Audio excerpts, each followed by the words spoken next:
என் புருஷன் ஒரு முடிவெடுத்திருக்காருன்னா அதுல ஒரு நல்ல நோக்கம் மட்டும்தானே இருக்கும். மாமா, சூழ்நிலை அரசியல்ல நாங்க உங்களுக்கு எதிரா நிக்க வேண்டியதா இருக்கு. அதுக்காக வீட்லயும் அப்படி இருக்கணுமா மாமா? நம்ம ஒன்னா இருக்கலாமே, அரசியலை வீட்டுக்கு வெளியே வச்சுக்கலாம்ல. நான் சொல்றது உண்மைன்னு உங்களுக்கே நல்லா தெரியும் மாமா. அதை நீங்க நிதானமா யோசிச்சீங்கன்னா உங்களுக்கே நீங்க செய்யற தப்பு என்னன்னு நல்லா புரியும். எப்படி எப்படி ஏன் முடிவு தப்புன்னு நான் ஃபீல் பண்ணுவேனா? அதுக்கு வாய்ப்பே இல்லை. நீங்க 2 பேரும் தான் எலெக்ஷன்ல நின்னது தப்புன்னு என் காலில் வந்து விழுவீங்க.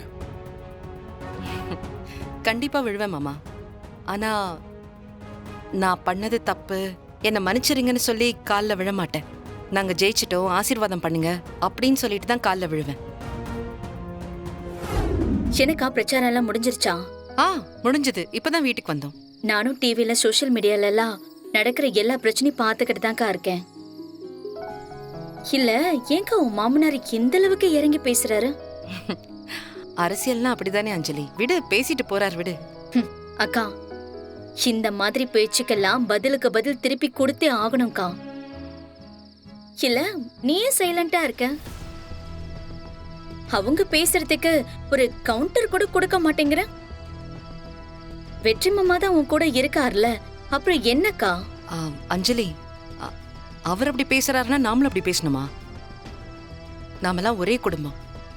இன்னைக்கு அரசியல்ல எதிரும் புதிருமா இருந்தாலும் நாளைக்கு பிரச்சாரம் முடிச்சுட்டு வீட்டுக்கு வந்ததுக்கு அப்புறம் ஒருத்தர் முகத்தை ஒருத்தர் பாத்துக்கணும். இங்க பாரு, இந்த மாதிரி எனக்கு பேசவும் வராது, இந்த மாதிரி இறங்கி பிரச்சாரம் பண்ணவும் எனக்கு பிடிக்காது. நான் நேர்மையா பிரச்சாரம் பண்றேன்.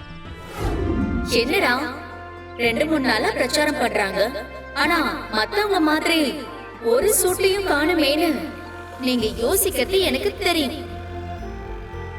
எங்கதான் எங்க மாமனார் எங்க அக்காவையும் மாமாவையும் அசிங்கப்படுத்தி பேசினாலும் எங்க அக்காவோ எங்க மாமாவோ எங்க டீம்ல இருக்கிற யாரையுமே ஈஸ்வரமூர்த்தி ஐயாவையோ இல்ல அவரோட கேண்டிடேட்டையோ தப்ப ஒரு வார்த்தை கூட பேச மாட்டாங்க.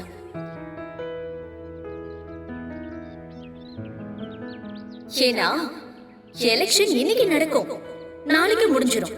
ஆனா சொந்த பந்தம் அது எவ்வளவு முக்கியம். மாமனாருங்கிறவரு தகப்பனுக்கு சமமான இடத்துல இருக்கிறவரு. அவர் பேசுறதுக்கு நாங்க பதிலுக்கு பதில் பேசினா அது பாவம் இல்லையா?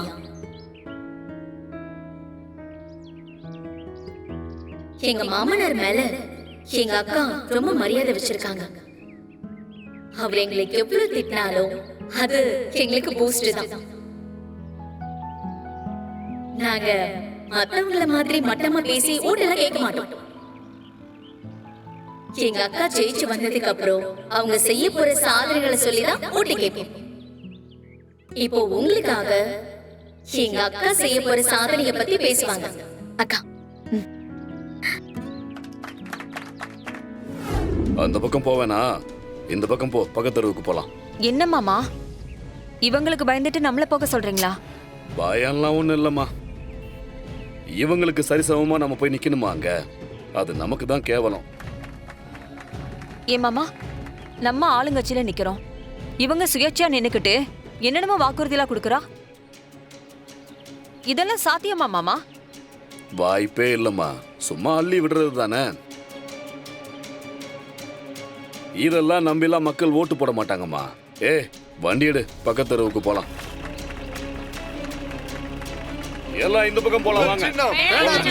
உங்கள் சின்னம் உங்களுக்கு ஒரு இளம் வேட்பாளர், துடிப்பான வேட்பாளர் வேணுமா? எங்க அக்காவுக்கு ஓட்டு போடுங்க. எங்க அக்கா ஒண்ணும் பரம்பரை அரசியல்வாதி கிடையாது. உங்களை மாதிரி சாதாரண குடும்பத்துல பிறந்து வளர்ந்தவங்க தான். உங்க எல்லாருடைய கஷ்ட நஷ்டம் தெரிஞ்சவங்க. தெரிஞ்சதுனாலதான் கேஸ் சிலிண்டர் பிரச்சனையா அவ்வளவு ஸ்மார்ட்டா சரி பண்ணாங்க. ஞாபகம் இருக்குல்ல உங்க எல்லாருக்குமே? ஆளும் கட்சி எம்எல்ஏ ஈஸ்வரமூர்த்தியின் குடும்ப மோதல் இப்போது தேர்தல் முடிவையே மாற்றும் நிலைக்கு தள்ளப்பட்டுள்ளது. விரிவான செய்திகள். இடைத்தேர்தலில் ஆளுங்கட்சி வேட்பாளரும் எம்எல்ஏ ஈஸ்வரமூர்த்தியின் மூத்த மருமகளுமான மீனாட்சி இமாலய வெற்றியை பெறுவார் என்று நேற்று வரை அரசியல் வட்டாரங்கள் கணித்திருந்தன. ஆனால் இன்று காலை முதல் அந்த தொகுதியில் நிலைமை தலைகீழாக மாறியுள்ளதாக தெரிகிறது. சுயேட்சை வேட்பாளராக களம் இறங்கியுள்ள ஈஸ்வரமூர்த்தியின் இளைய மருமகள் துளசி இப்போது மக்களின் கவனத்தை ஒட்டுமொத்தமாக தன் பக்கம் ஈர்த்துள்ளார். டே கதிரு, புதுசா என்னமோ கருத்து கணிப்பெல்லாம் சொல்றாங்க. நானும் அதுதான் பார்த்துட்டு இருக்கேன். தொகுதியின் மூலை முடுக்கெல்லாம் துளசியின் பிரச்சாரம் பற்றியும் அவர் முன்வைக்கும் யதார்த்தமான வாக்குறுதிகள் பற்றியும் மக்கள் வியப்புடன் பேசி வருகின்றனர். என்ன மாமா இப்படி போட்டுட்டு இருக்காங்க? நிஜமாவே உங்க பையன் சொல்லிதான் போட்டிருக்காங்களா? இல்லம்மா, கலை நிலவரம் அப்படிதான் இருக்குன்னு நம்ம கட்சிக்காரங்களும் சொல்றாங்க. ஐயோ, இப்படி இருந்தா நான் எப்படி மாமா ஜெயிப்பேன்? மாமா, நான் ஜெயிக்கிறதுல ஒன்றும் பிரச்சனை இல்லை. இது உங்க செல்வாக்கு சம்பந்தப்பட்ட விஷயம். ஒரு வாட்டி தோத்துட்டா அதுக்கப்புறம் மக்கள் உங்களை மதிக்கவே மாட்டாங்க மாமா. உங்க அரசியல் எதிர்காலமே முடிஞ்சு போயிடும். அதுவும் நீங்க அமைச்சரா இருந்த ஊர்ல சுயேட்சையா நின்னு ஜெயிக்கிறதெல்லாம் ரொம்ப அசிங்கமாமா.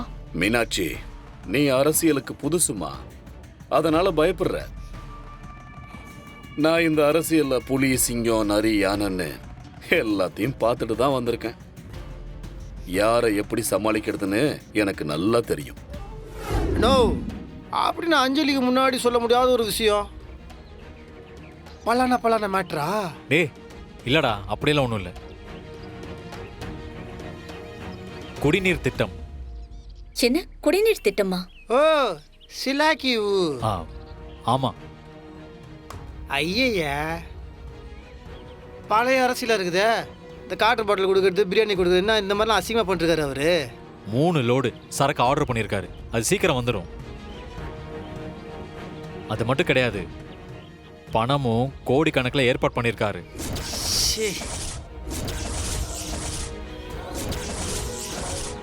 பணம், சரக்கு, இந்த 2 மட்டும் வச்சு ஜெயிச்சிடலான்னு பார்க்குறாரு. அண்ணா, ரொம்ப அசிங்கமாக இருக்கு, கேவலமாக இருக்கு. என்னென்ன அதெல்லாம்?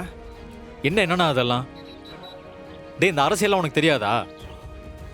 இங்க பாரு, இதெல்லாம் எப்படியாவது தடுத்து நீ ஜெயிக்கிறதுக்கு பாரு. ஜெயிக்கிறதுலாம் நாங்கள் பார்க்கணும்னா நீ தான் எங்களுக்கு உதவி செய்யணும், நீ தான் எல்லா வேலையும் பார்க்கணும். டேய், என்னடா என்ன கோத்து விடுற? இன்ஃபர்மேஷன் கொடுக்கறது மட்டும்தான் என்னோட வேலை, மற்றதெல்லாம் நீ பார்த்துக்கோ. நீ என்ன அண்ணனா இல்லை போஸ்ட்மேனா? அண்ணா, நீ எங்களுக்காக பண்ணாம அவர் யாருக்கு நான் பண்ண போற? பண்ணுண்ணா. இந்த பாருண்ணா, இந்த ராமாயணத்தில் ராமர், லக்ஷ்மணன், சீதை எல்லாத்துக்கும் உதவி பண்ணாரு அந்த நீ தான் அந்த துரியோதனை. டேய், நோ, அவர்லாம் இந்த சீரியல்ல வரமாட்டாரு. துரியோதனை வரமாட்டாரா? சரி, அனுமாராரு. அப்பா அவங்ககிட்ட என்னென்ன சொல்றாரோ அந்த இன்ஃபர்மேஷன் அலேக்க அப்படி தூக்கி வந்து எங்கிட்ட வச்சுட்டுன்னு வச்சுக்கோ, நாங்கள் பார்த்துப்போம்.